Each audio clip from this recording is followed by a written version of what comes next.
and welcome back to another episode of The Greatest Show in the Galaxy, the show where I, the curator, discuss my personal favorite show of all time, personal favorite franchise of all time, Doctor Who. And today I am not only the curator, totally messed that up, but I am now also the keeper of history, as we are now wrapping up this month of just talking about history, or rather getting to wrapping up our month about history. And what better way to do it than with someone who doesn't know much about history, like Snark here. Yeah, I'm a dummy.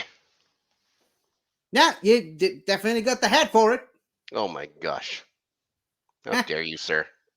How dare you, sir? Oh, I take it back. Haha. And Unbelievable. since we have someone who doesn't know much about history, we Mhm. also went ahead of ourselves and got someone who doesn't know much of biology, like Soda. Don't know much about a science book either, or about the French I took. There's a lot I don't know. But hey, Wow. what a wonderful world it will be. Yeah, but you do know about chemistry because Soda, obviously. Touche. Yeah, hold on.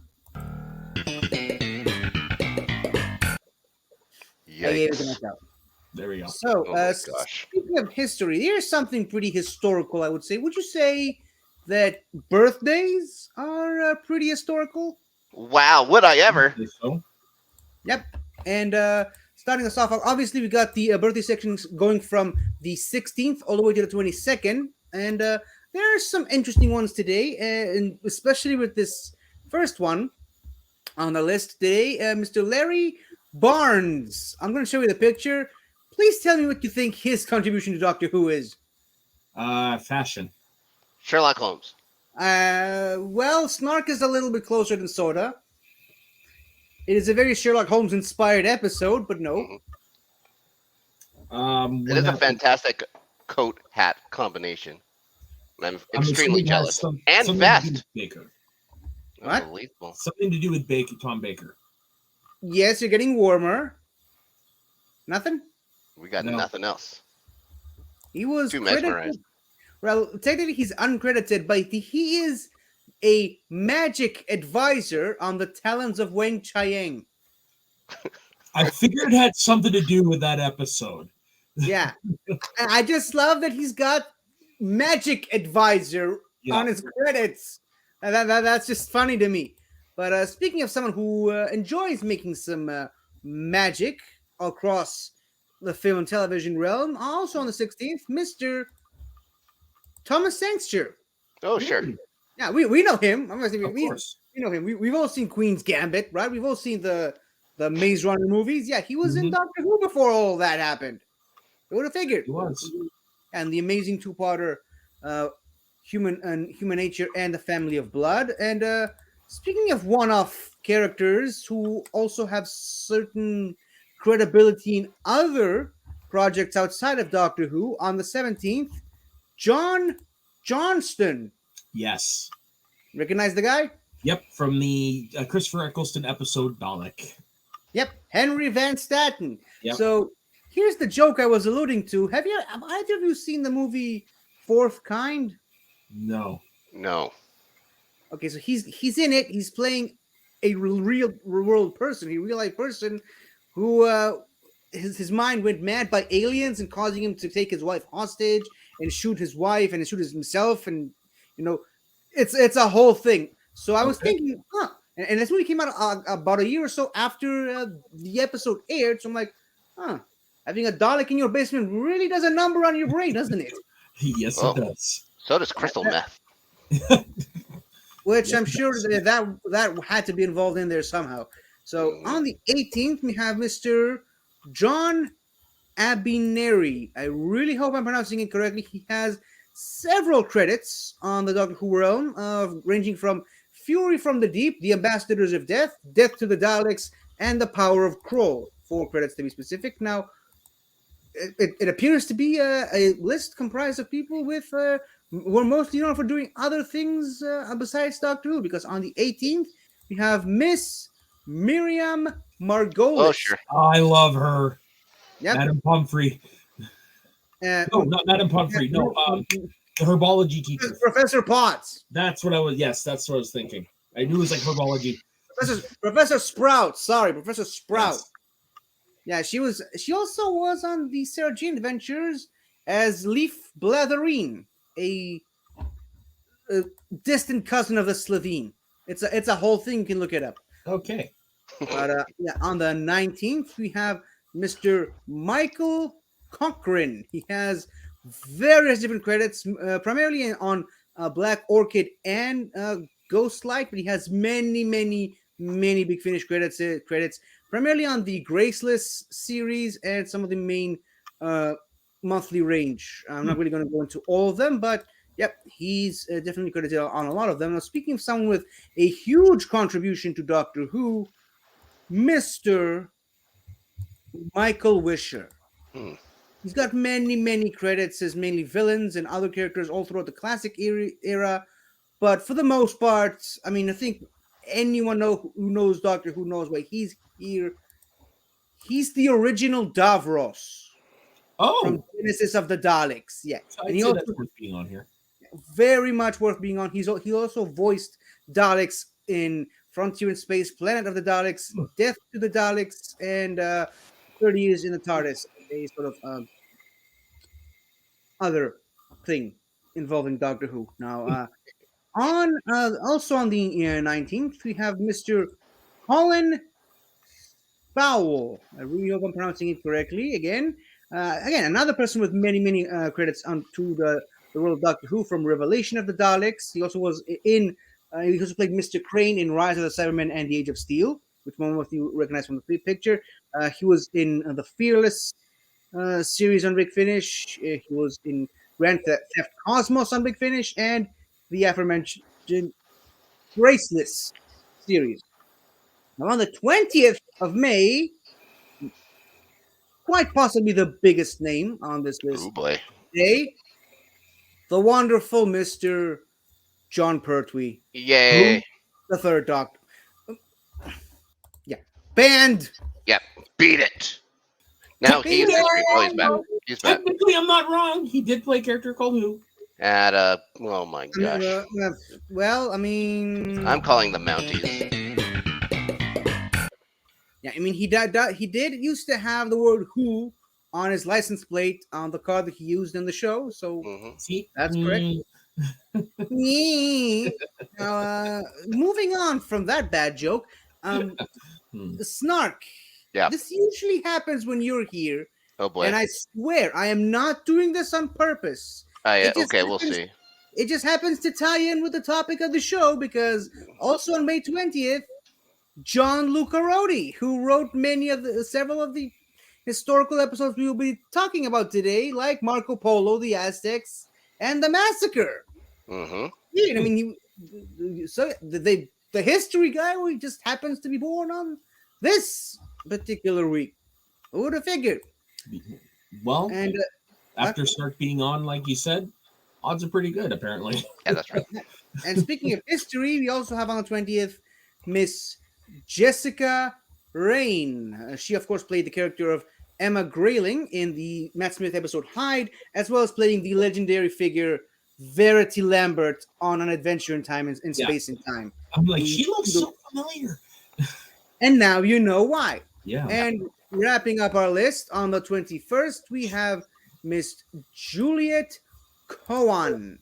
Again, apologize if I'm mispronouncing the name. She, of course, played the character of Christy Jackson in the Sarah Jane Adventures, the mother of Maria Jackson, ex-wife of oh shoot, I forgot the name of the father character from this show. But yeah, she was the mother of the Maria Jackson in that series, and she also has one Big Finish credit to her name. So the wonderful and lovely list of people we had today. Thank you all. We quite literally could not do this without you. Alan was the name of the father, and I just remembered. Yeah, so me too. It's been a long day. So guys, Sure. what do you say we get to talking about some history? Sure. Let's Yes. do it. Let's get to ranking. Cool, because I'm going to do something that I haven't done on this show in a bit.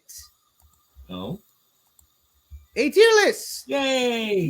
You know how much I love doing these. Now, obviously, we got around 60 figures from history, ranging from the easily recognizable to the incredibly obscure, like literally cameo level characters Hmm. that we have here today. Of course, there have been several historical episodes of Doctor Who, whether we're talking about the pure historicals or just the sci-fi episodes that just happens to have historical settings in them, or as Mhm. they're more commonly known by the fan base, the pseudo historical episodes. Now, obviously, I did try to limit the list as much as possible, but a lot of these historical episodes have more than one historical figure in it.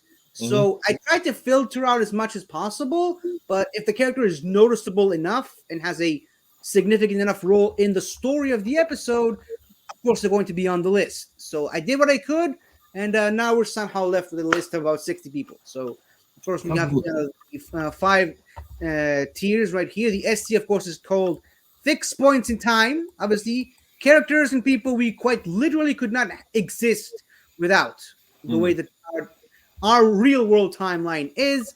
We have the myth makers, a reference to an episode, but also just they're people of legend in a way. Like they're highly regarded and very well remembered, and but not the main people like the Mm. fixed points. We've got memorable. It's like, yeah, I've heard of them. Yeah. I know this person, and of course we have a footnote in history. People you don't necessarily recognize by name, but they do exist. And then of course we have, as Soda alluded to, who. Eh? Now, of course, we are ranking the performances and their significance in the story, not the actual historical people, because there are Okay. Oh definitely boy. a lot of S tiers on here. But you'll know exactly what I mean once we actually get to some of these other people. Now we got to, of course, start with the first one, and no, I am not talking about the tribe of Gum from the first Oh. episode, because the first proper real world historical person we have to talk about is, of course, the one that started it all, Marco Polo.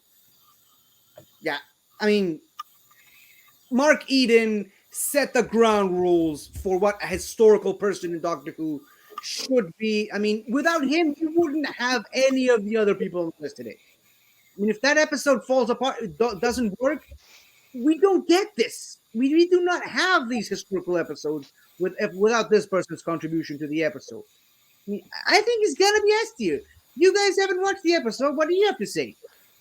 Yeah, no, I'm backing you. I know you've talked about this episode Yeah. quite a bit, and when I was trying to go through it, I know that you really wanted me to try and find it. I could not. It's not available on BritBox here in Canada. So it Or anywhere? is, yeah, it's a series missing from me, but it's one that is The first, if I'm definitely not on my mistaken. list to find. I'm sorry? It's And the first. It's the first missing one, if I'm not mistaken. Yes, that's right. naturally. Yep. And I'm going to defer to your opinion as well because, well, like Snark said, you talked about it enough, and the last time you convinced me that it's one. It's like at the top of my list of the lost episodes to watch. Right. If it ever comes, like if they ever discover it, I would find it. I mean, maybe one of these days I'm gonna do a tier ranking of the best of the missing episodes. I think That'd be this fun. one would be an S tier. I don't know if it would be the best, but it's definitely up there.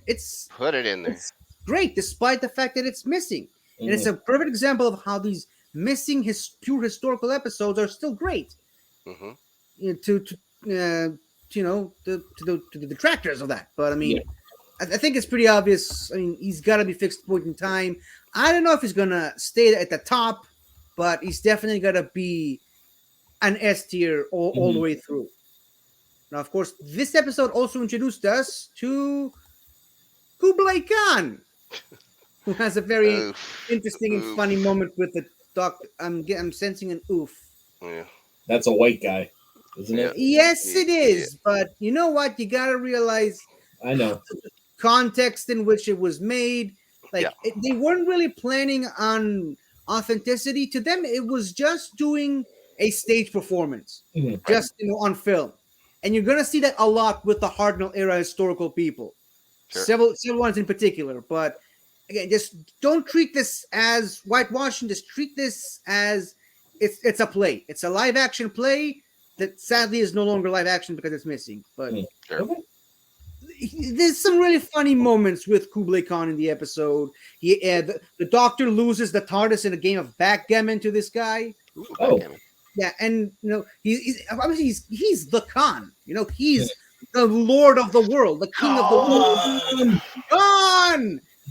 And he commands respect, and the doctor refuses to kowtow to him because he has a bad back, and they instantly become friends for some reason. Okay. Two curmudgeonly old men just having a laugh. Good. So- All right. And he is kind of a driving force in the story. So, again, whitewashing aside, what do we got to say about this guy? Not Again. much. Never seen it. Yep. The same problem with Marco Polo. Yeah. Yet to see him, but we will take your advice here. Defer to you. I hate doing this. Okay, so I'd say he's memorable. He's not in these. It's a 7-part serial. Okay, he's not in Yeah. it that much. He might be only in the last 2 or 3 episodes, but he's got a memorable role in it. So Okay. I'd say I put him at the middle of the memorable. Someone who is not very memorable at all is Citizen Robespierre from the Reign of Terror. This is a partially missing episode. It's a 6-parter, and I think 2 or 3 episodes are missing. Oh, wow. Mhm.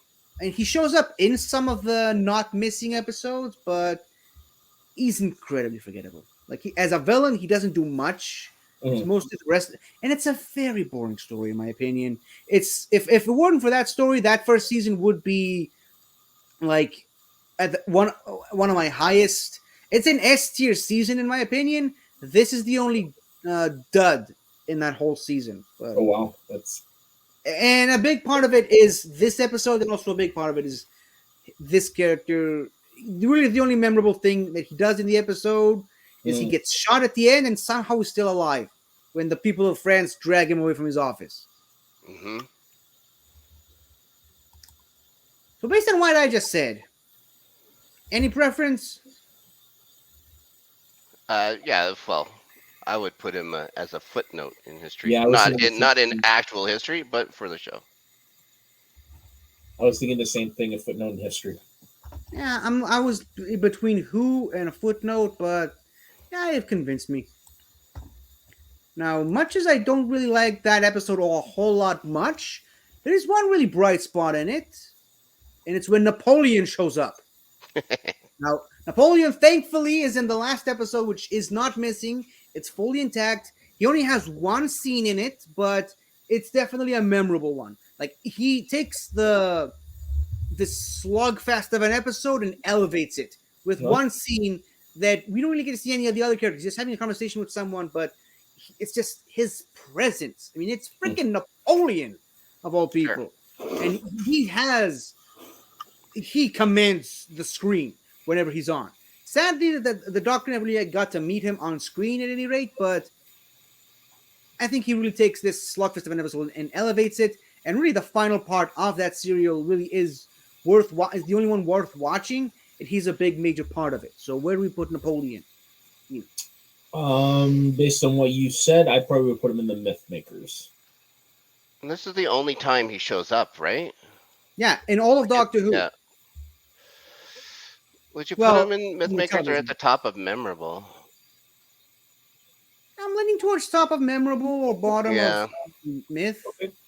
Yeah, I'm good with the top of I mean- memorable. That's fine with me. I mean, case in point, he's not in it that long. I don't think you get Mythmaker status by Okay. having only one scene. Right. Yeah. So weird that the Doctor never met Napoleon on the show in any other capacity, but I mean, well, hey.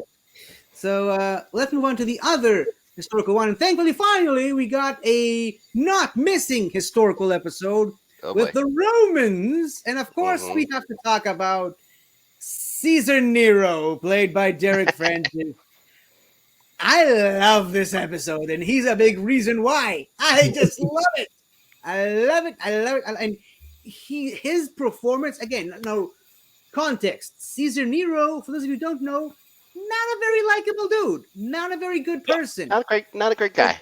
Yeah, not a Yeah. great guy. There's a moment where Barbara is sold as a slave in his palace, and he instantly falls for her and starts following her around. It reminds me of like that bit in the 1940s Fantasia movie with the drunken Dionysus chasing Right. after the Yeah. Pegasus women. It's like that. It's very comical, very whimsical, and it's like it's so funny. He starts chasing her around the palace, and every time he sees her, it's like, "Ooh, I'm gonna get you. I'm gonna get you." And, Jesus. and he somehow runs into the doctor. Is like, "Oh my God, Nero, I wanted to talk to you." But, there's a very memorable scene where he plans to have the doctor killed in the gladiator arena by lions, and the doctor overhears him, and he immediately tells his plan to him, to his face, and he's like, "How could you have known? How could you have known?" Yeah, there's a really funny scene where the doctor accidentally burns a map of Rome with his glasses, Oops. and that's how Nero gets the idea to burn down Rome. And Of he's course. yelling at the doctor with the rolled up map, burning map in his hand. He's like, "I'm gonna kill you for this. It's genius. I'm glad I thought of it." I can sit here all day and talk about how much I love Derek Francis as Caesar Nero. It's great. You I can love tell. it. So Esty, am I right? Sure. Why I mean, not? yeah. That's a pretty glowing thing, and we got an incredible performance by 50 Shades of Geek, acting out most of the first story. Unbelievable. It has to be rewarded with an Mhm. S tier placing. Yeah, Congratulations to Nero. Yep. Uh, Things will probably turn out well for that guy. May he not fall lower. May his Lord, yeah. fiddle be ever strung. Yep. There, there's a character in this story I didn't put on the list that I only found out while making this list was a real historical person. Oh. Something called Tigellinus, who in Mm. the episode is like a manservant to Nero, but he Hmm. keeps screwing everything up, and Nero hates him for it. Like he's messing everything up, and Nero is always losing his temper over him. And then at one point, the next person we're going to talk about, Papoya Sabina, if I'm not misremembering her name, she tries to have her husband Nero killed. She tries to poison his wine, and Vicky and the doctor find out about it, and the doctor warns Nero that the goblet he's about to drink from is poisoned. So, so Nero is like standing there. And he's always, like I said, he's always mad at T.G. Linus, and after finding out about the poison, he's like, "T.G. Linus, drink this." He drinks the goblet and falls to the ground. He's like, I guess it was poisoned. Smirk. Go watch the episode. It's amazing. I highly recommend it. So, yeah, the wife. She tries to poison Nero, and she tries to have Barbara executed because Nero fell in love with her. Other than that, she's in the episode. What a jerk. And she's conspiring with this guy Tavius, who's in the end of the episode revealed to be a Christian. So it's a pretty Ooh. interesting reveal at the end of the episode. Like he's holding a cross at the end of the. Hmm. I thought that was a bold move from the Doctor Who producers. Sadly, he's not a real historical person, so he can't be on the list. But yeah, Sabina, what do we think about her? Uh, Well, she tried to kill Nero. Who So hasn't? she can't be terrible. Yeah, but I mean, it's ancient Rome. Yeah. Anyone tried to kill the Caesar. mhm. Yeah. That doesn't matter which Some people Caesar. succeeded. Some people succeeded. Yeah, I mean, if you haven't lived until you tried to kill Caesar in ancient Rome. That's true. I You also agree. haven't tried yet if you haven't tried, but that's the Would you put her as a footnote in history? yeah, I think that's right. I think so. Yeah.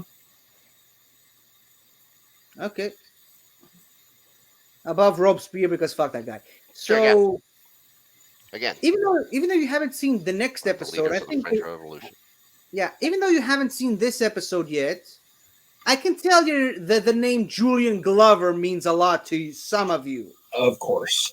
especially when he's playing King Richard the Lionheart. Yeah. Yep, that's For the the one we reasons. think of first. No. Well, I mean, in the context of Doctor Who, like that's one of his earliest roles ever. Yeah. And you know Yeah, what? mostly. He's great. Like again, Oh, the episode is mostly missing, so a Yes. lot of his performance was left on the cutting room floor. But I mean, he's playing a notable character, mhm. historical figure, and it's freaking Julian Glover. So what's not to like about it? Yeah. So Yeah. just because it's Julian Glover, for me, it's automatic S tier. Oh, I wouldn't go. I don't know about S tier. Ooh.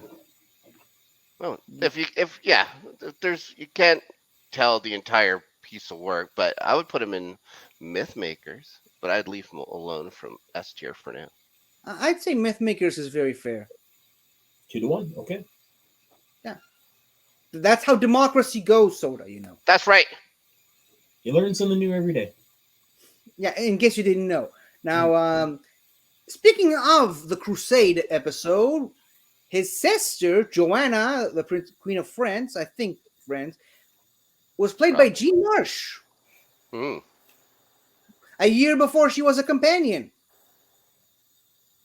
So Seems to happen a lot. I think, yeah, especially in those days. But I think some of the best parts about the not missing segments of the episode is her dynamic with Julian Glover. I think they have really good brother sister chemistry.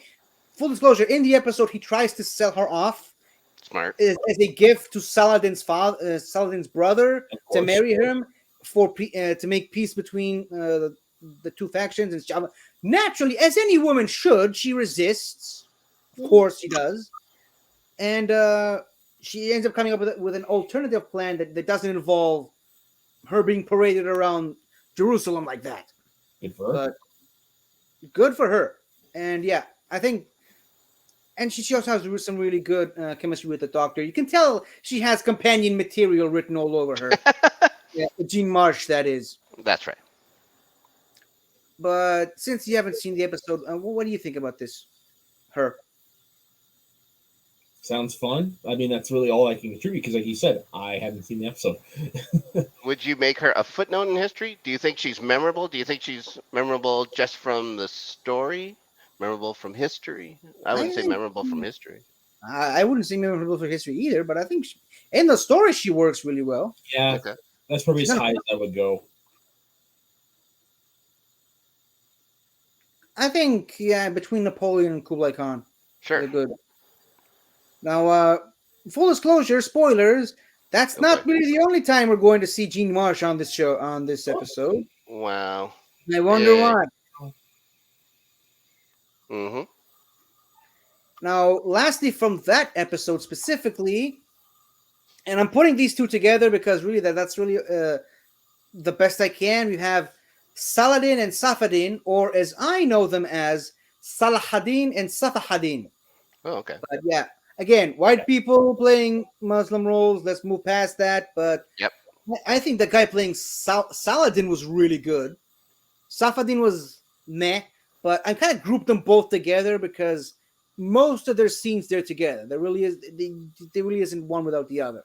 Sure. But I think Saladin was really fair and true to history. Like he wasn't the traditional bad guy. He wasn't the villain. Obviously, that was Alakir, which was a fictional character they made up for the serial.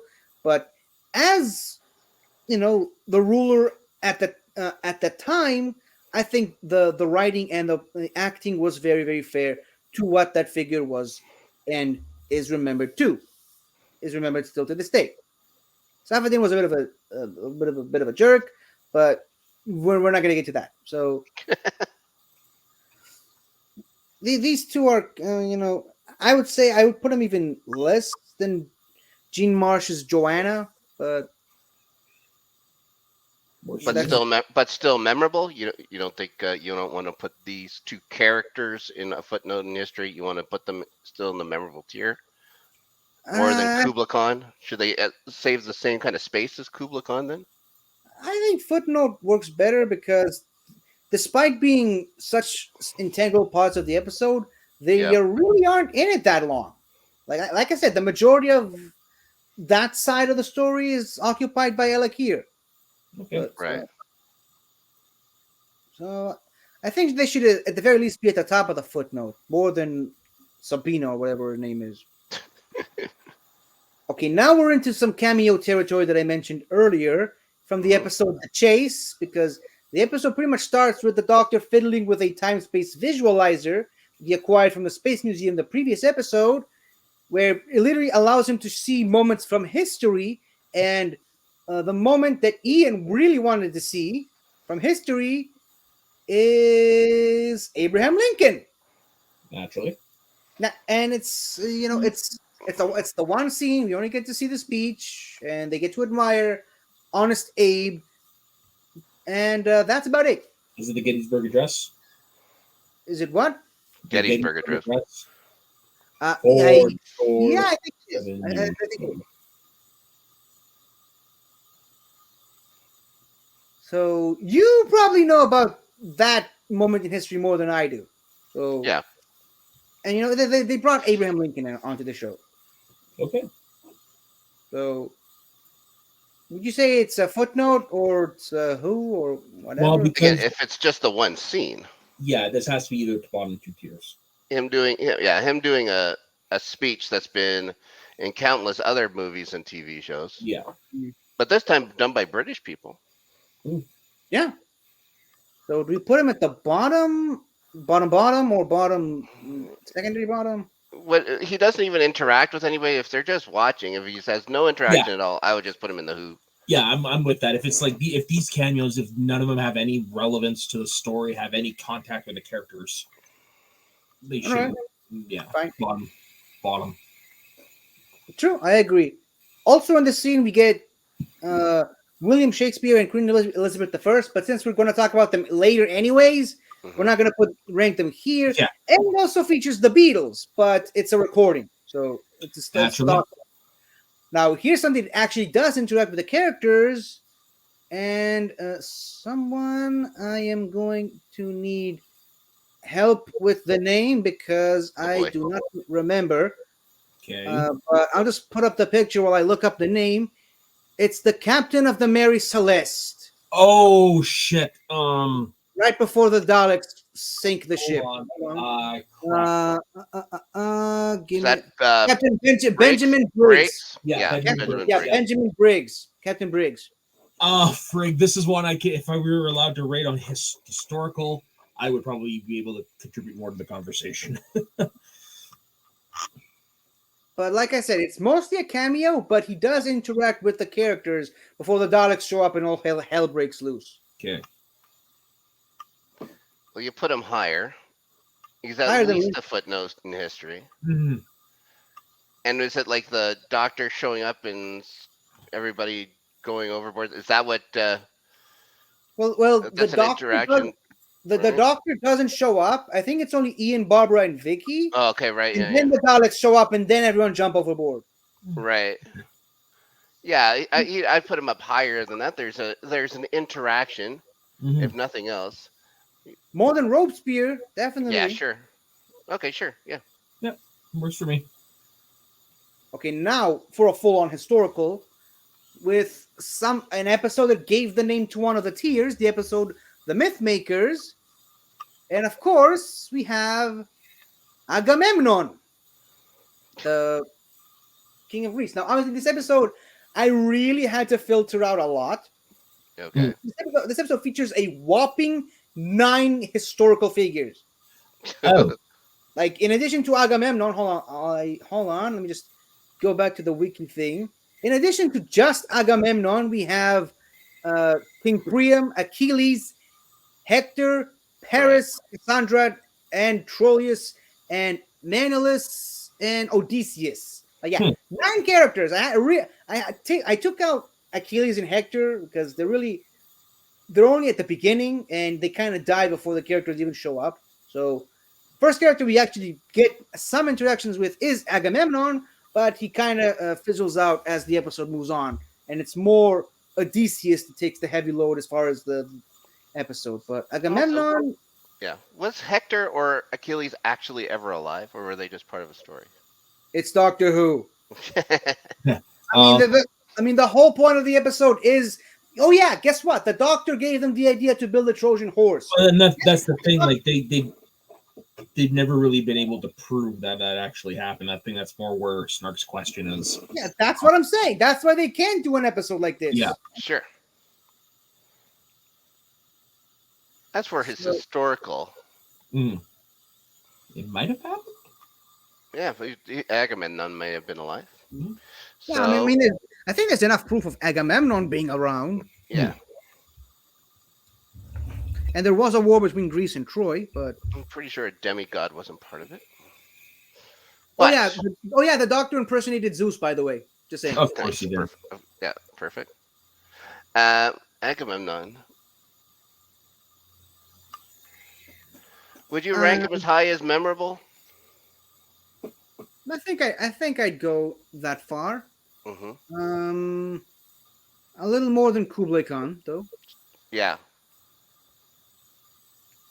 Now, I did say Odysseus does have a much bigger role in the episode. He actually does go in the Trojan horse with the Doctor, and he kind of has a secondary villain vibe to him. Like he kind of forces the Doctor to build the horse to his specifications. The Doctor, at first, he thinks of a flying machine, and then changes his mind and goes for the horse under pressure from Odysseus. And of course, Odysseus is the main figure of the fictional story. Yeah. Whichever way you want to call it. And I don't really have much to say. So, Who played a bigger role in the story, Agamemnon or Odysseus? Odysseus. Well, then put him higher. And in than- this you gotta put story, him not higher than Doctor Who Agamemnon. story. Right. Mhm. You gotta put him higher. I mean, I think it's only fitting he should be in the tier named after the episode he appears in. Yeah, Sounds right. That's right. Plus, we need some people to fill up that thing. Goddamn. True. We also have Cassandra from the episode, another pseudo villain. Like when Vicky comes out of the TARDIS and is believed to be the mythical Cressida, she's the only one that disproves her and tries to prove that she's wrong, and nobody believes her because if you haven't noticed, she's a woman. So yeah, people in history not that favorable to women, and eventually Troy falls, and she was right the whole time. But she does tell her handmaiden Katerina to look out to keep an eye on her and the Doctor, and then eventually that's how Katerina becomes the short-lived companion for a while. But nothing very memorable about Cassandra in this episode. And oops, sorry, my mouse. And while we're at it, Sure. her father is also in the episode, and What a I don't know why. handsome I fella. don't know why, but bring up her father again. He looks like a werewolf. No, I was gonna say he looks like Wallowitz from Big Bang Theory. he does. Agree. Oh, 100% agree. Yeah, he kind of looks like he's about to sneeze. Yeah. Yeah, and also his son, Cassandra's brother. I think his name is Troilus. Yeah, he's the reason Vicky leaves at the end, and she stays behind and I've never heard becomes that name before. Troilus. Yeah, is that actually part of the actual story? I mean, yeah. Hold on, Troilus. You mean for the Odyssey? Yeah. Yeah, he some of is. these names don't ring a bell. It's been, what? Yeah, Troilus is 25 a years since I legendary read the character. book. Troilus is a legendary character associated with the More than story that. of the Trojan Okay. War. Okay, The first totally. surviving reference to him is in Homer's Laird, composed in the late 8th century BCE. Okay. That's what the wiki says. Yeah, no, that's totally fair. I've never heard of him before. Should we group all three of these together anyway? Yeah, sure. But where though? Who? What note? Oh, you're saying who? Yeah. I think, not? I think her and her father should be in who. I think Troilus should at least be a footnote because kind of caused the departure of a companion. Okay. Yeah, fair. His actions have And now influence on further episodes. Okay, that's fine. Yeah, and now on to my one of my least favorite episodes ever, the massacre of Okay. Saint Bartholomew's Eve. Yeah, we're back in France, and there's another mass genocide of people for religious reasons. You got King Charles the something of France and his mother, Catherine something something. I hate this episode. Can you move on, please? Sure, put it Sure. wherever you Yep. want. They, Yep. they never. The Doctor barely even shows up in the episode. It's mostly a Stephen heavy episode. Partially the reason why I hate it so much, but they So is never ahead of its interact with. time for being a Doctor Light episode. Yeah, it a Doctor Light episode, but not a William Hartnell Light episode. You have to watch the episode to know what I'm talking about. But I remember. uh, put him at the bottom. Yeah, get rid of him. I hate this episode. An episode I love though, and Yeah. the episode I think has the most historical figures in it. The Gunfighters, and of course we're starting with Wyatt Earp.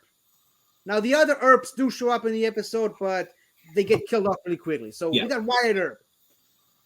And right from the start, his first introduction to the episode, Steven's running around. It's like Back to the Future Part 3 before that movie was even a thing. Like Steven shows up with what he thinks a cowboy should look like, with the flashy outfit and the gun and the howdy partner, and Wyatt Earp shows up like, take that stupid thing off before you get shot, boy. Nice. I love Wyatt Earp, and I love how his dissing of Steven. Apologies, but it's a really fun episode and it's really great. And it sucks that you didn't see it, Soda. So, Hey, I didn't say I didn't see all of it. I said I started and got pissed off. There's a difference. fine. At least I tried. Just watch the original and you'll be fine. So, Wyatt Earp. What do we got to say about Wyatt Earp? It's for me. It's got to be Fixed Point in Time, just because it is one of the I legendary. love Wyatt Earp. episodes. Yeah, I love Wyatt Earp I love too. Wyatt Earp. I love this the historical figure, and this is one of the more famous episodes of classic Who, especially early Who.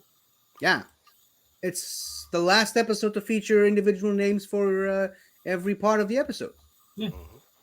I think though, I'm hesitant to put him at the bottom of Fixed. Would you rather Because I have him at the just- top of Mythmakers? You know what? Let's put him at the top. And Holiday there, can there are a direct lot of people. characters on this episode, so Mhm. we're gonna see how they fare. But Okay. also in the episode is Bat Masterson. Yeah. Isn't as important as Wyatt Earp, not as memorable as Wyatt And Earp. historically, not even close to Wyatt Earp.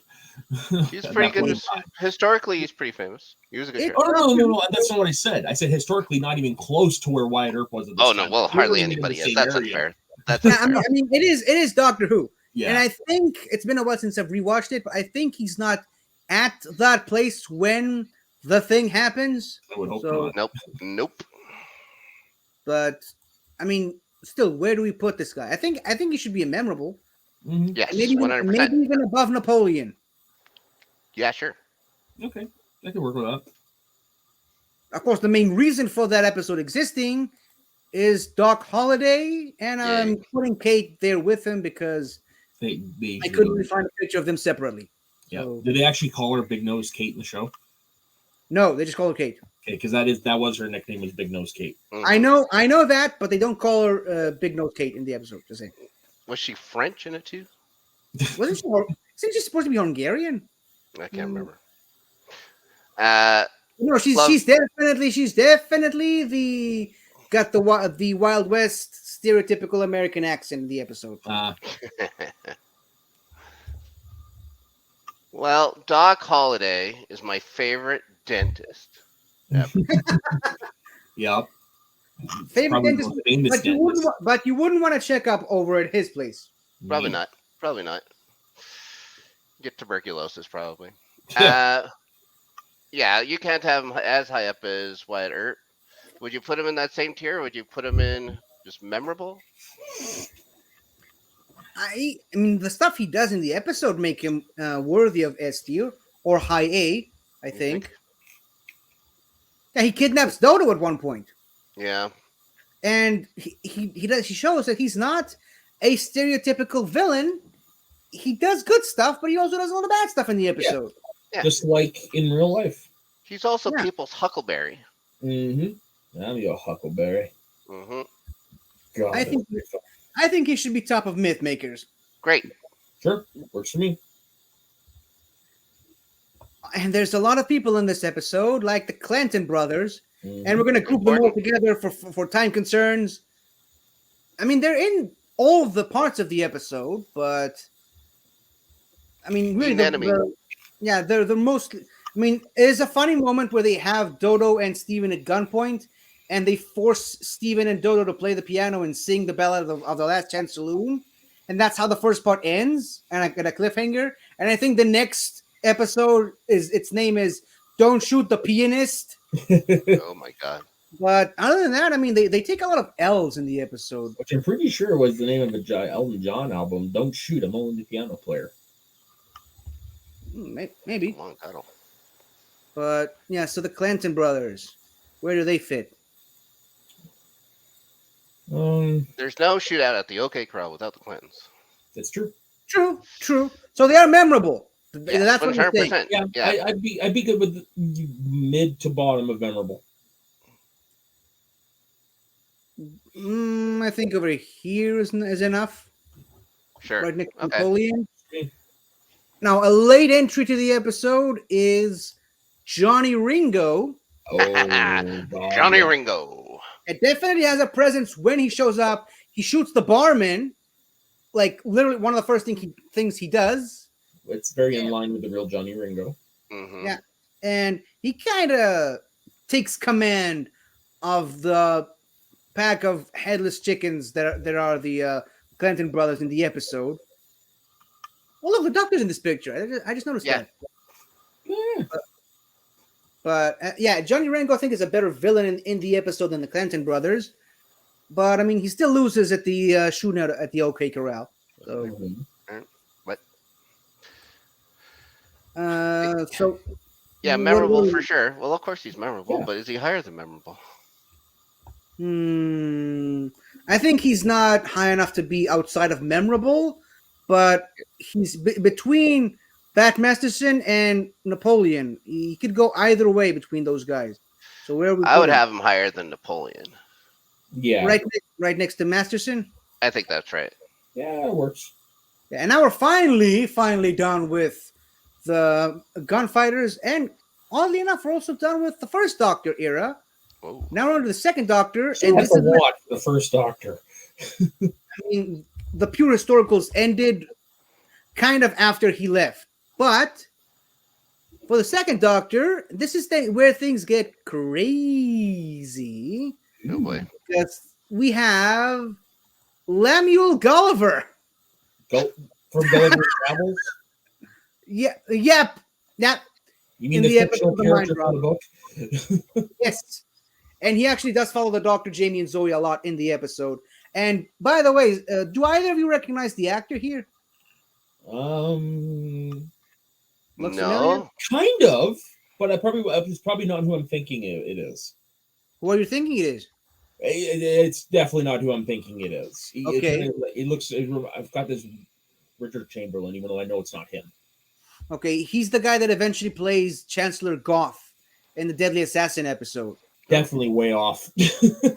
And they sort of, in later Doctor Who lore, they sort of added the whole idea of him keeping an eye on the Doctor as Goth, dressed as Gulliver, which is, I think, is bullshit. It's, it is what it is, but I like Gulliver in the episode, and he does follow the Doctor and friends quite an awful lot all throughout the episode. But Okay.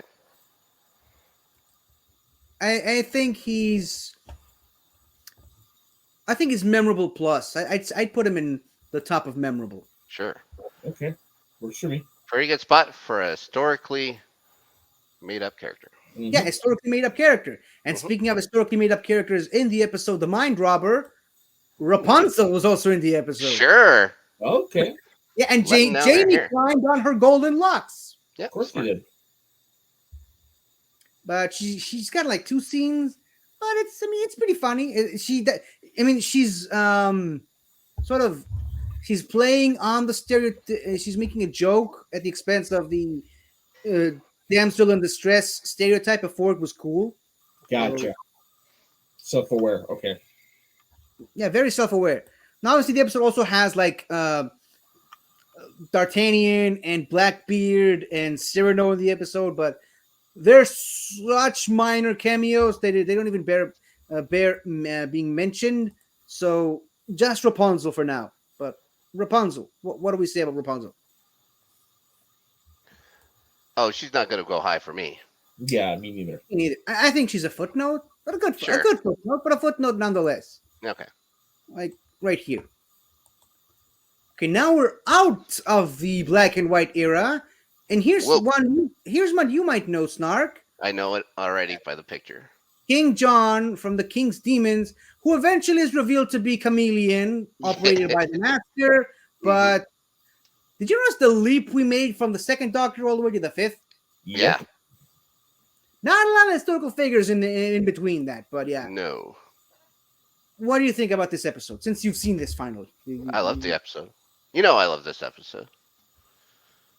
I loved I mean, anything with Chameleon. I was a big fan of Chameleon. really, you are. Yeah, I like You know, Chameleon. I like the you know- weird. I like the weird stuff. You know that. You know they did a Big Finish trilogy with him, by the way. I want to listen to it. I really liked him in Michael- that one that we all covered before too. Mhm. Yeah, they Masterful, right? Masterful. they really fleshed out his backstory in the trilogy. But Ooh. we're not here to talk about Chameleon. We're talking about the guy he plays in the episode. Yeah, I liked it. I wouldn't put it super high. I wouldn't make him S tier or anything like that. But I really like that episode or those series of episodes. So, But not S tier. Not S. Definitely not S tier. He's Definitely definitely not. memorable, but is he higher than that? What do you think? I would have him at least the top of memorable for me. He's the first also colorized historical figure. Mm-hmm. That's Gotta have something. something. That's gotta have something. yeah, Would you put him in Mythmakers? Would you put him at the end of Mythmakers? I wouldn't put him that high at all. You don't think so? And I think, if anything, the top of memorable should be reserved to Gulliver. But Oh my gosh. all right, all right, fine. yeah, You want to fight me on this? Okay. No, that's fine. But yeah, I would have him. I would have him near the top, and I'd have him over Bat Masterson for sure. Oops. And there he shall be. Fine. Okay, now we're making another significant leap to the sixth Doctor Hmm. with two characters that are honestly both in the episode itself and in history. I'm like, who? And it's guy number one and guy number two, whose names I'm literally reading off the wiki page: Lord Lords Ravensworth and George Stevenson. Are you familiar with these guys in any way, shape, or form, or capacity, or whatever? I've never even heard of these guys. Me neither. That's why I said they're literally the definition of who. Yep. Beat it. So I think this is more screen time they got in this show than they ever did on the show. I mean, the main congrats to them. focus of the episode is the Ronnie and the Master. So Yeah. Makes sense. it's the debut of the Ronnie. So Oh, why are these guys even in the story? Maybe No, somebody was a far distant relative or something like that. Who I knows? don't know. Now, in the episode Time Lash, the Doctor travels back in time and meets this little guy called Herbert trying to do a seance, who accidentally summons the TARDIS over to him, and he takes him with him on his time space machine to the future, and he almost becomes a companion until right at the end, the Doctor decides to take him back, realizing his full name is Herbert George Wells. H.G. Wells Yep, who wrote a story about a time machine. called Sure. the Time Machine.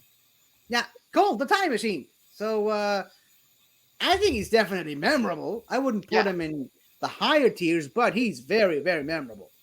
He's a little annoying in the episode, but I mean, it's freaking H.G. Wells in Doctor Who as a Mhm. kid. So, Yeah, it's great. I wouldn't put him King John high. I'm just kidding. Put him wherever you like. Yeah, definitely a memorable character. Napoleon era, Sure. Johnny Ringo-ish. Where would you want this guy? Oh, Definitely more than the Clanton brothers. He's in a Yeah. full He's in kind of a full episode, so more than I'd put Napoleon him ahead of Napoleon, but not as far ahead of Johnny Ringo. as Ringo. Okay. Okay, now the last person from Classic Who, and lo and behold, it's the return of Jean Marsh, this time as Morgan Le Fay, Ooh. or a pseudo version of Morgan Le Fay. But I mean, she gets reunited with her on-screen brother, the Brigadier, again, and it's freaking Jean Marsh again in Doctor Who, Yeah. and she's playing Morgan Le Fay, or a pseudo character of Morgan Le Fay, and it turns out the Doctor's Merlin in the episode, Makes sense. Smart. or will be Merlin at some point.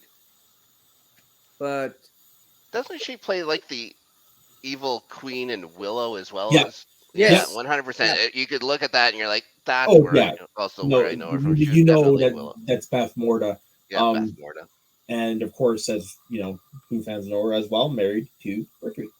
Yes. was married to it was. Pertwee for a time.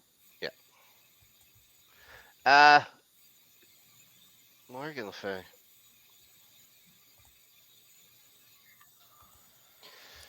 I think we should put her memorable above the gunfighter people and move on to the modern era because we're kind of running low on time. Yeah, sure. Yeah. And I can contribute to most of these coming up. I think all of us can. Yep. But yay! So we're done with the classic series, and now we're on to the stuff that most people know about, like Charles Dickens. Yay, Kieran Hines. No, that's not Kieran Hines. That's the other guy from Phantom. Fuck. Something Caro. right? Simon Caro. Yeah. Aaron Carol, Carroll, yeah. Carol. Oh boy, I would put him in probably. I would put him in Mythmakers just based on the episode alone. He was really good at playing Chet Dickens at that part of his life, and especially as a skeptic. I think he's played Dickens and other things as well. It's like that's his Probably, guy. yeah. His That would trope. make sense. So Really? yeah, put him high. I'd put him high Yeah. for sure. I put him at like the lowest I would go would be Mythmakers for him. I think Mythmakers is a good spot. I think above Doc Holliday even. Oh, totally. Sure. Okay. Now, fun fact. This is fun. Can't remember the name of the actress, but she was in the second Doctor episode, The Faceless Ones, as a pseudo love interest to Jamie. She was asked to be a full-time companion and declined. That's why they brought Victoria into the story. But years and years later, she came back as Queen Victoria. How fitting. How fitting. Day of all days, Victoria Day here in Canada. We got Yeah, Queen that's right. Victoria. Yeah. Irony. Queen Yeah. Victoria, And she was- who famously was fights literal- werewolves. And she was literally replaced with a character called Victoria. It's all full circle. Pauline Collins is the name of the actress. Sorry. My heart wants to put her in S tier because I love that episode. Yeah, S tier. Yeah. That can be on the bottom of S tier. Yeah. But yeah, I'm fine with I love that, it. I loved it. You are not amused? I would put her above I Wyatt love Earp. that little joke throughout the whole Yeah, episode sure. of where she's trying to get her to say that, even though that there's no record of her actually ever saying it. Mhm. So I think between Marco Polo and Wyatt Earp is a good spot. Yep, I'm fine with that. And speaking of David Tennant's historical episodes, Madame de Pompadour, Sure. played by Sophia Myles, who Mhm. was David Tennant's girlfriend at the time. So that's why they have such good chemistry on screen, Yep. apparently. Now, thoughts on the Got episode the snogger. aside. He got the snogger. Yep, she's not. But thoughts on the episode aside, the portrayal.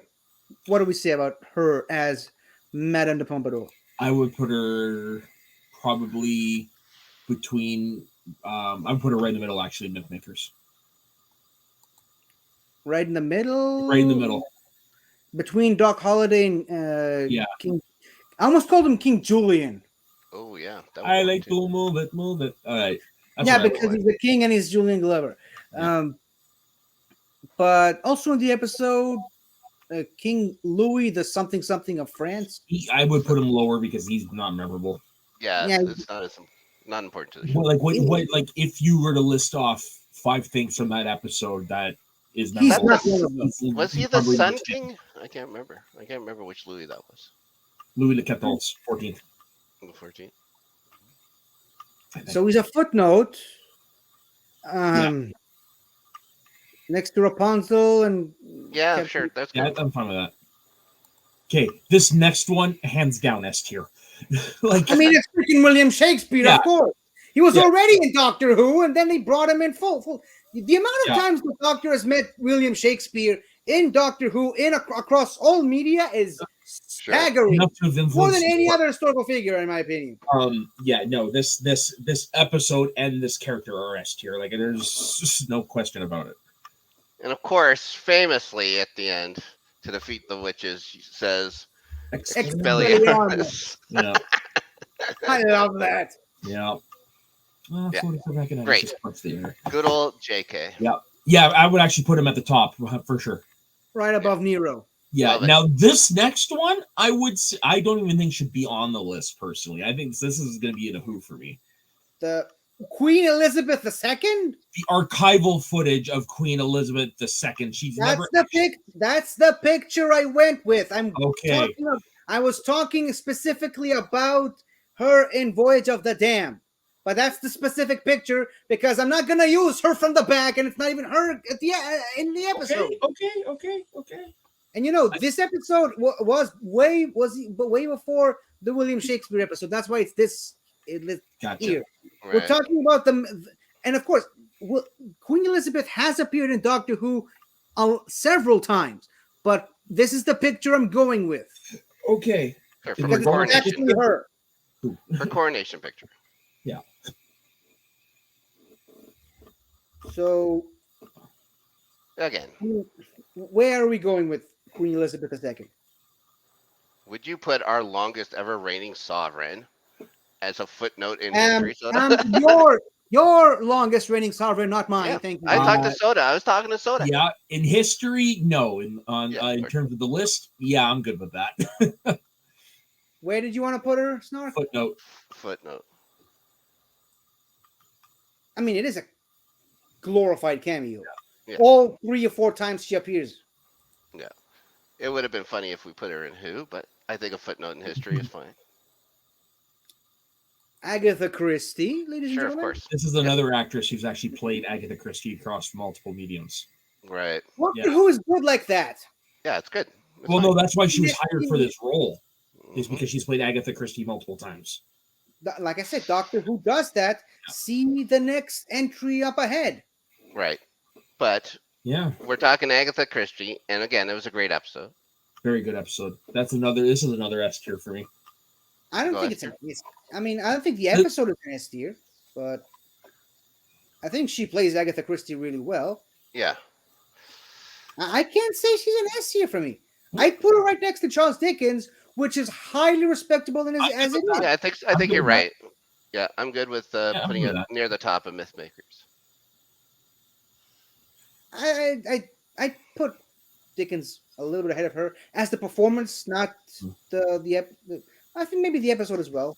Yeah. Hmm. Now again, this is the picture I went with, but I'm going with Obama in the. I know why you went with this one because this is literally the only time we see him in Who. I get this one. And I mean, he is a massive Whovian in real life. Yeah. You really wanted to be Attaboy. there, but But I mean, this is low for me because there's no interaction with the Doctor. He just happens to be there because he was president at the time. and he's Should a we massive put him with Who fan. QE2? QE2? You want higher than that? I don't know. Should we put him right next to Lincoln just for fun? Yeah, sake? just for fun of it. Yeah, Oh, you're gonna put him right down at the bottom. Wow. Bottom at who? Okay. right next to Guy 1 and Guy 2. Okay, fine. Yeah. This is another S tier. Little dumb and little. Now again, I think this has got to be the ultimate S tier. Not Yeah. only is that the guy who is known for playing Churchill in Doctor Who, he not only plays him on the show, he plays him on Big Finish. Like this guy is companion He status with the is Doctor. Churchill. Yeah, this is probably the only one on this list that I think I would put over Shakespeare.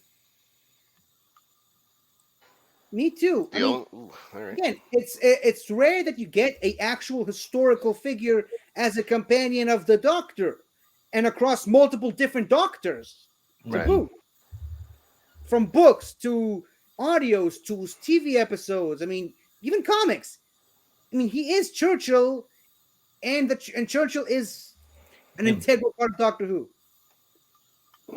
Yep. Yep. So that's what Good. at the top. Okay, now control yourselves, control the tears. It's Vincent. Yeah, I lied. Yeah. There's another person who could rival Shakespeare at the top of the Yeah. list. It's Tony Curran as Vince Yeah. Van Gogh. Like, oh my god, The scene in this the is museum alone. this episode is perfection. It's so perfect. Even Taco watched the episode. Yeah, it's true. I mean, it's gotta be S, but obviously, I don't think anyone's ever gonna dethrone Churchill. No, But do we put him above Shakespeare yeah, or I would, 100%. 100%. I would based on the strength of the final scene in the museum alone, the acting of Tony Curran in that scene. Tony Curran is amazing Yeah, in that scene?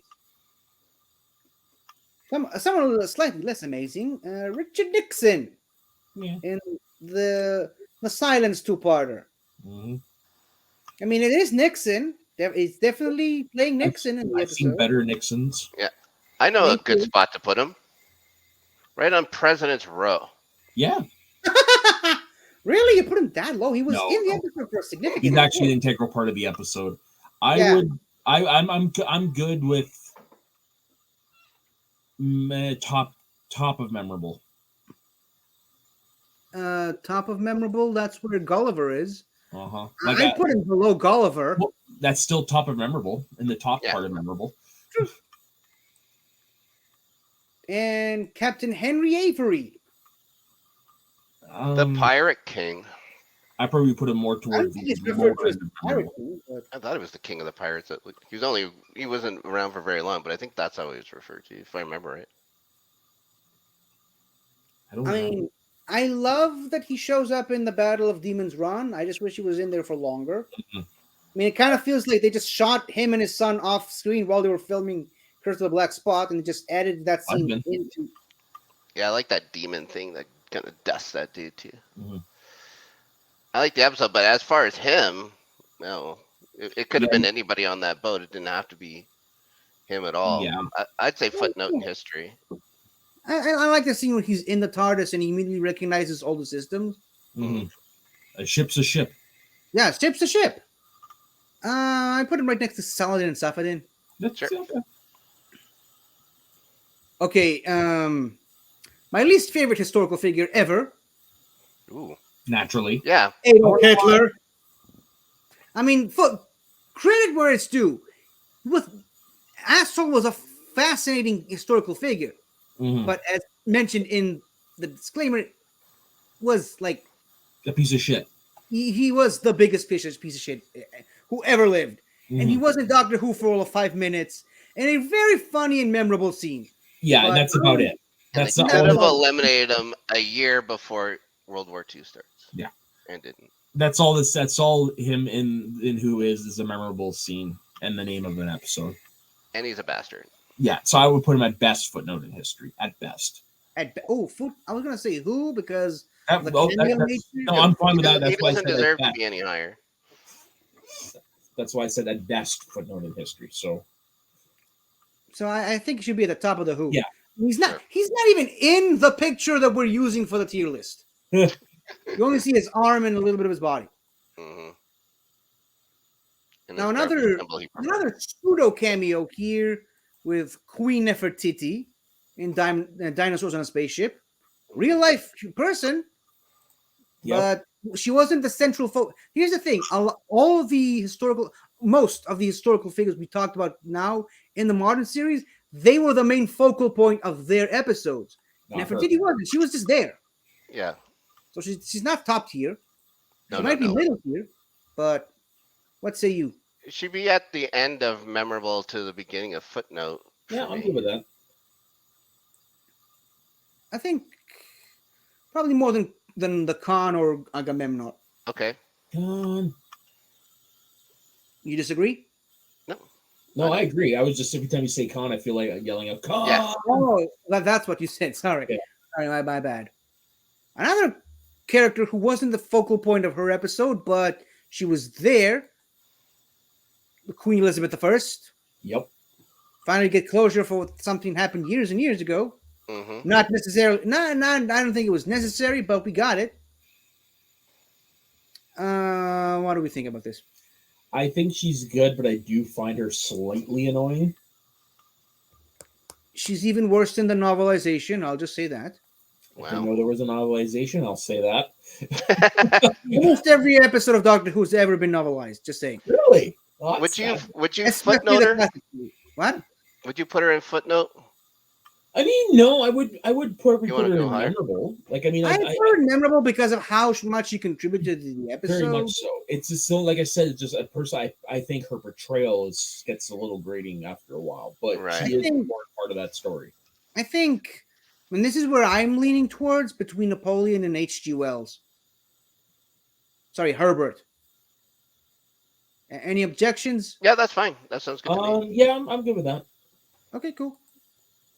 Okay, now hate the episode, love the portrayal. Robin Hood. Yeah, Robots in Sherwood. Actually, believe it or not, it's Robot of Sherwood. Right. I always get that wrong too, but it's Robot. Even though there are multiple robots in the episode, but it's Robot. Yes. I would put him probably in the lower part of Mythmakers because, like you said, not the best episode, but great character. I like and the he episode. is kind of a myth maker in real life. Yeah, Oh, brother. to the point they're still trying to debate whether or not he existed. Never did. I mean, you're never gonna get a straight answer from him on this. He probably has the same lineage as King Arthur. Ooh, Probably. Did They're you both guys made ever up. watch? Did you guys ever watch the show King Arthur's Disasters? never heard of it. Nope. It's Never a show heard of it about at all. King Arthur. Well, it's a show about King Arthur, but Robin Hood is a main character in it. Weird. Yeah. Also, Matt Lucas plays Merlin. Just saying. Oh, cool. I love So him. are we fine where I put? I just dropped in there because I wanted to make a point.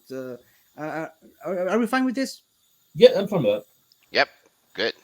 Okay. Now staying in the realm of myth makers, Santa Dude. Claus. I love me some Nick Frost. Again, hate the How episode. how love can the you have portrayal. Robin Hood and Santa Claus back to back and not put them in the exact? I mean, hey, Yeah. Capaldi. What can I say? Yeah. I love Nick Frost to death. Yeah, took him long enough to join his co-star on Right? Doctor Who, but His co-stars actually, because not only Simon Pegg, but the actress who played what's her name in the two-parter Family of Blood? which The one? nurse. The nurse. Joan Redfern? Yeah, the actress who played Joe Redford actually was in a show with Simon Pegg and Nick Frost called Space. Spaced. Yeah. Space. So Space he's is the great. third of that crew technically. Jessica Haynes. Jessica Haynes, yeah, she was part of their early career at that time. Okay, cool. Yeah. That's some fun to know. She also has an appearance in Shaun of the Dead as well. Oh, I didn't know Yeah, that. for sure. Yeah, have you But- seen that 150? Shaun of zombie movie's not really my thing. You might enjoy Ooh. this one. You might enjoy this one, but anyways, It's Alright, fun. fine. It's a fun movie. it is. But Santa Claus, where do we put Santy? In the memorable area. Not as memorable as Robin Hood, clearly. No, But No. I would probably put him. Would you Whoa, put him in with me? whoa, I whoa, don't whoa, think whoa. so. Right there. Whoa. A Up. little bit more to the right. I'd put him right there. Morgan. Over Morgan Le Fay or behind Right her? there. Right there. Behind Morgan Le Fay. Okay, cool. You should pick that up. It could be Santa Claus. Oh boy. So are we talking about the Pope? No. From the... Capaldi has some of the weird historical figures here, So, but yeah, it's odd. No. it is the Pope, or what they're trying to say is the Pope. Yeah, this Pope even quits on the whole Vatican too. It's true he did, yeah. Yeah, He just shows I'd up in put a him in random- Who? Fine. Yeah, I'm fine with who. Yeah, putting the Pope in who? Like we put, I mean, we put Hitler in the cupboard. Let's put the Pope here as well. Yeah, sure. Who? All right, I think he has more screen time than Hitler does, but whatever. that's fine. Okay, so now we're back to good historical figures in Doctor Who, and of course, I think this has got to be an S tier. Rosa Yeah, Parks. 100%. Yep, yeah, without question. It's I mean, it's one of the best episodes of Doctor Who ever. Yep. yeah. Oh, Fight me totally. on this, people Oh, in Oh the my I internet. God, wouldn't. I'm we not. were agreeing with you. We No, were no, agreeing no, with you. not you, He's gonna not you. attack us, People and in we the were internet. agreeing with him. Now, Yeah. I was talking to the Jodie Whittaker haters. It's one of the Oh best Oh, shit. episodes of Doctor Oh well, Who. whatever. Period. End of sentence. Yep, great, fantastic. So fantastic. I think even more And, than Nero. and now Yep. for me, this is actually where we get into where I had fallen off. Ooh. But I So mean, I'm not familiar with you. we're still talking about that episode because that episode also has Martin Luther King in it. Yep. And I think he's only in there for one scene, but it's a really memorable one. Yeah, And I I mean, forgot that it's his him and character. Ryan. I think it's a good scene. I wouldn't put him in A or S, but Memorable. he's Yeah, we could memorable. put him at the top of memorable. Yeah. I think, or near the top of memorable. Myth makers and fixed points in time should generally be reserved for those who are in more than one scene. Yeah. I mean, this guy basically does, well, not to the same extent, but he's in the episode about as long as Napoleon is in Right. Reign of Terror. Okay. So, right next to Napoleon, right next to Queen If you think Elizabeth. that's right, if you don't think he did as much in the episode as Elizabeth I, then for sure put it right there. Yeah, that's good. Cool. And of course, Alan Cummings as King James. He's memorable for sure. Even Witch memorable. burning. Witch burning. Which what? He burns the witch.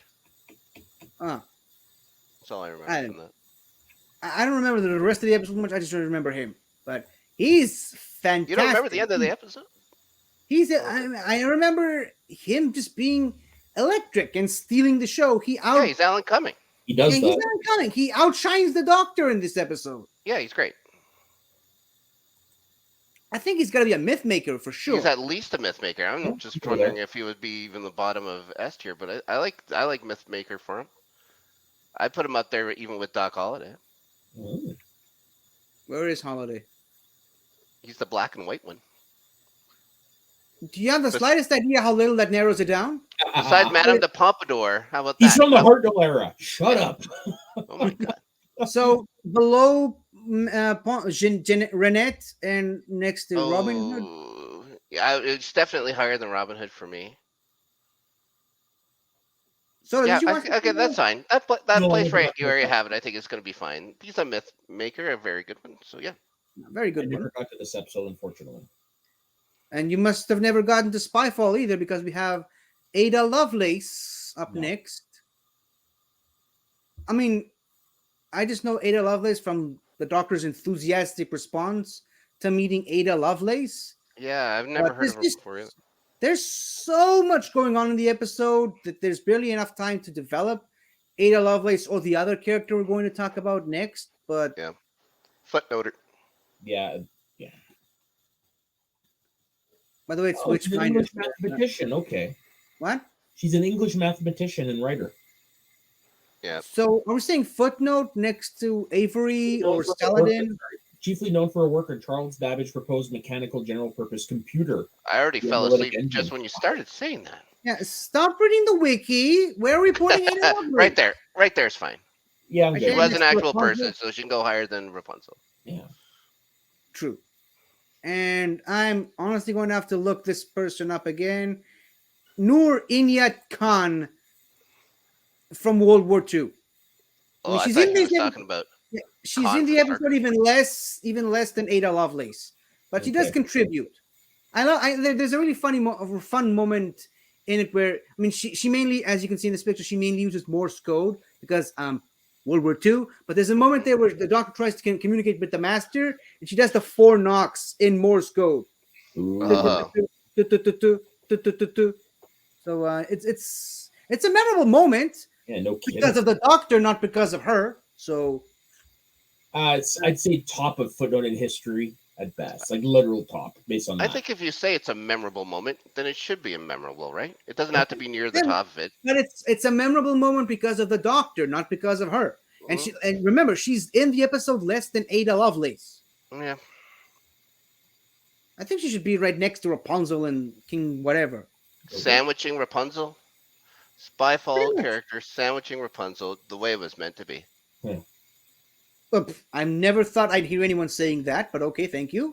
You're welcome. But this character, this guy is really memorable. He's got that. I mean, he is the name in the name of the episode, Nikola Tesla, and I'm just now realizing I forgot to put Thomas Edison in the That's list. okay. Edison Never gets heard of credit Edison. anyways.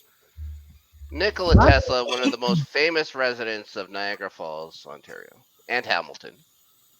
Mm-hmm. So huge Canadian connection. Yepers. So I would put him. I'd always put him high just because of that. We had to put our former sovereign way down low. He's got to be higher. Mm-hmm. Would you put? Uh, I would. I don't know if I'd put him in Myth Makers. Memorable? He's definitely memorable. it's a very memorable episode. Yeah. Would you put It's him at not. the bottom of Myth Makers 50, or would you go higher on the memorable scale? I think I definitely put him above memorable, like because it's Okay. a really good episode, and Yep. because there's some they did some. This episode also has a spiritual sequel in the comics. Oh, okay. Okay. Like there's a really cool story that happens in the comics that basically picks up from where this episode left off. Okay then. Perfect. Yeah. Let's put it at the bottom of Myth Makers. Bottom of Mythmakers. Yeah. Maybe Probably even more than above. Maybe I above mean, Odysseus. Yeah. Right there. personally, I put him There you go. above King John Richard. or Richard Lionheart, I should say. Richard. Sure. Yeah. Okay. Great. Okay, now I'm just gonna put this picture of Thomas Edison while I add his picture to the thing. Perfect. Put him with him. Right? I mean, he's in the episode definitely a lot less than Tesla is.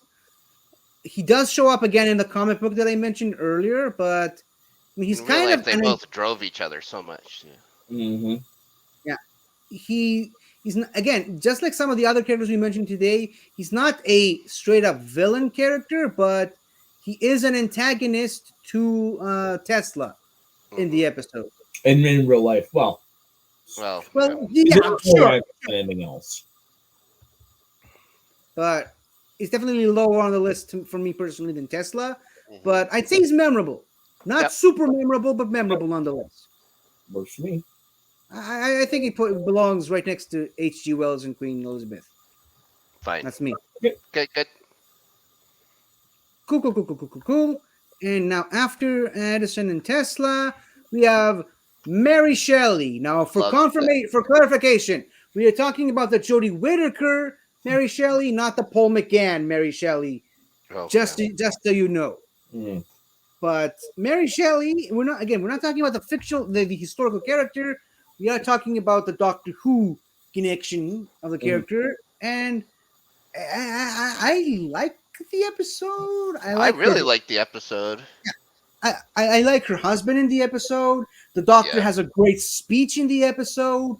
I love the lone Cyberman in the episode. Yeah, almost like But a Frankenstein itself, right? And talking about how it's made up of yeah, parts but and stuff like that. there's a lot of stuff in the episode I like, but I don't think I like how a lot of these things that I like about the episode connect very much. Okay. If I mean, it's very much like the episode itself, very disjointed because they're going from one place in the villa from to the other. The villa tries to move stuff around like an Escher painting. That's what I feel about the episode most of the time. Like it's a collection of things. Some I like, some I don't, but it's very clumsily put together. But I Okay. still like it for the most part. But Mary Shelley in the episode, I'm gonna say good. Yeah. I'll go with you on that. She's right there at the end helping out. With I work. mean, it is Mary Shelley, Yeah. but more than Edison, below Edison, Oh, well, I'd and say way more than Edison. I like her. I liked her. more than H.G. Wells. Would you say? I think they're interchangeable. You could put her behind H.G. Wells. Two great authors standing in a row. Sure. And now, and now also since Johnny Ringo. and since we're talking the episode, Let's just also put Lord Byron and Dr. Polidori and Claire Claremont in the episode as well. Sure. They're there. They definitely exist. Hmm. They don't really contribute very much. It's No. really mainly Mary Shelley's thing Right. and the Siren. You could put them in Who or a footnote. It wouldn't really matter to me. Hmm. Yeah, probably above even Hitler or maybe even above Queen Elizabeth. Mm, No, I put him below those two. Below Hitler and Queen Elizabeth. Yeah, because at least those two are memorable. that's I fine. mean, I think you got it there. I yeah, think right that's a next good spot for it. Yeah. between Hitler and the Pope. Yeah. Where, Of course. what does that say about you as a person? That sounds like a bad joke. Yeah, and okay, from the most recent season, Mary Seacole from the Crimean War, from War of the Sontarans. I think she's memorable. She takes a wounded Sontaran and heals him, even though she knows the Sontaran would kill her if given the opportunity. It's I'd say it's a really good episode. I think it's one of my favorite Sontaran episodes. It's Oh, okay. competing with it's either that or Invasion of Time, my favorite episodes, but Sontaran's episodes. But I think the episode is very memorable, and she really does contribute to it being very memorable of an episode. Right. Okay then. But You Snark, can did put you? her in yeah, you can put her in memorable. But yeah, I wouldn't like again, this is another character from history. Until this episode, I would have had no idea that they existed. I've heard the It's a name. very English figure in Yeah. history. Yeah, I've heard the name. That was about it. Yeah, Yeah. she's Jamaican, by the way, but never mind. Oh, there you go. She's not English. Another Perfect. not English character that I never heard of before the episode, Madam Ching, the Pirate Queen from Legend of the Sea Devils. There's a character loosely based on her in Pirates of the Caribbean: World's End. Yes, Oh, she was yes, a real person. Yeah, she was a real person. Yes. yes, she was definitely a real person. But I think Legend of the Sea Devils gets a lot of hate, unnecessary hate. I like the episode. I didn't think you liked it. I did like it. I liked that episode quite a bit. I remember. I remember talking to you about it on the show. I liked it. Yeah. There's some obvious glaring issues with it, Hmm. but I like it overall. It's a good episode. Yeah, I liked it. And I like Madam Ching in it. I like the other guy in it more. Shihan, I think, but he's not a historical figure, so I can't put him on here. That makes sense. He's as historical as Robin Hood. Just kidding. I'm just kidding. Even less. I mean, he Yeah, doesn't have. maybe, yeah, probably less. Hey, if you don't have a wiki page, you are not historical or fictional. I guess you're right. Uh, but would So you what do you have would you have her as high as a myth maker? I'd say so. Yeah, Yeah, yeah. I like her character motivations in the story. sure. I mean, she's not evil. She's doing what she's doing for the sake of her sons. Yes. So Yeah, I liked her a yeah, lot. around the Tesla Great. Yeah, area. yeah, I think that's Now, great. yeah, okay. Now, of course, some people might disagree. Some people would say that we're nuts, but come on, are we really not gonna talk about the Master as Rasputin? S Come on, S what's wrong with Great you? freaking scene. S tier. I Yeah. I love it. He's an S tier. It's the Master, Yeah. and he's Rasputin, and he's dancing the Rasputin song. But where on S Fantastic. tier is he? I would, I would put him probably the I'd put him bottom behind of the Rosa. S tier I myself. put him behind Rosa.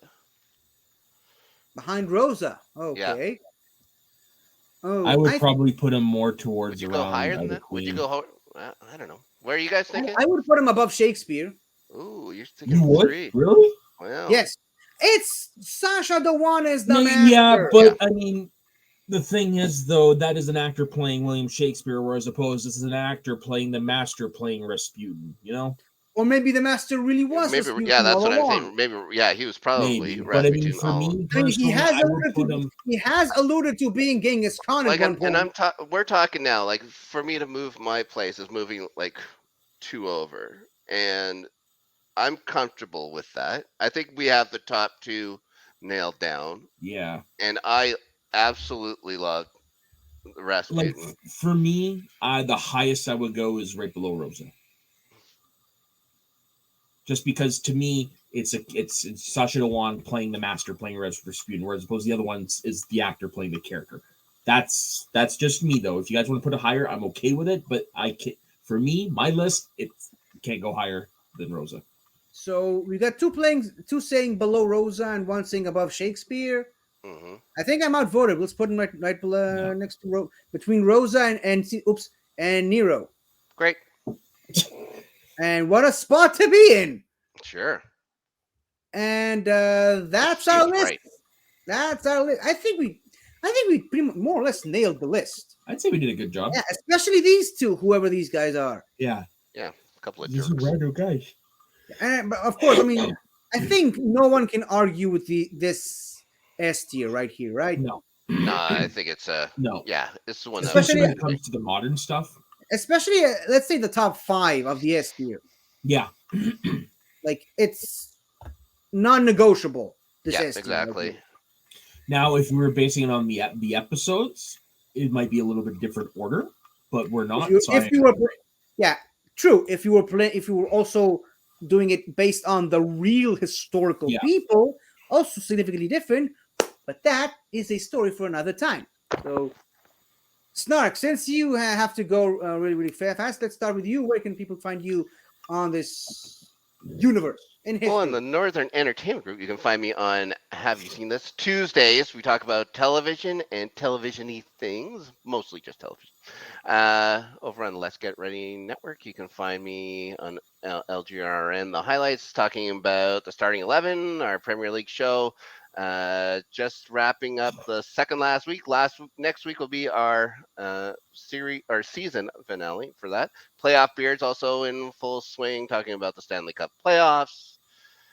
Only a couple more weeks left of that, and it's been an incredible semifinals so far. 4 games, 4 overtimes. You can also find me on LGRN after Snark, now on Twitch live on Sundays. To see the replay, you'll have to join our Patreon for only $1. And then also doing some stuff for the entertainment news break, talking with Justin and Adelia about entertainment news stories. Of course, just throwing in my 2 bits as a person. I have no real insight into any of that. Sounds like a show Soda pitched to me not long ago. Oh my gosh. And speaking of the man, Soda, where can the people of the interwebs find you in the universe? Personal Instagram, soda _ Saxman. Sorry, personal Instagram and Twitter. You can find me on this channel doing stuff with 50 every week. Mm-hmm. And you can actually today, the day we're recording this, which is the day it airs, we will be officially launching the So Dagon Wrestling channel, a YouTube channel I'm going to be working on. So yeah, check that out. And hopefully I can rely on the two of you to show up here next week where, speaking of history, we will be making history with this show as I will be doing a first. Details to come out later, but okay. As for me, you can find me on this show every Monday on the Greatest Show in the Galaxy, every Thursday with this wonderful gentleman right here on Fun with Flags, and on my own YouTube channel, 50 Shades of Geek, where I do weekly reviews of every single Doctor Who episode from 1963 all the way up to 22, and we just wrapped up the Hartnell era, and we're raring to go with the Patrick Troughton era, and I might do something special in between those two reviews. Stay tuned for that, and also you can check out all these wonderful locations here on the Multiverse of Geekdom, from Something to Talk About, Galaxy Geeks, Multiverse of Geekdom, Movie Lovers Unite, The Midnight Cinema, and A-Town Reviews, and of course this channel and my channel. So from all of us here at the Northern Entertainment Group, as well as the Greatest Show in the Galaxy crew, thank you all for watching, and in the words of Missy herself, don't forget to like and subscribe. goodbye.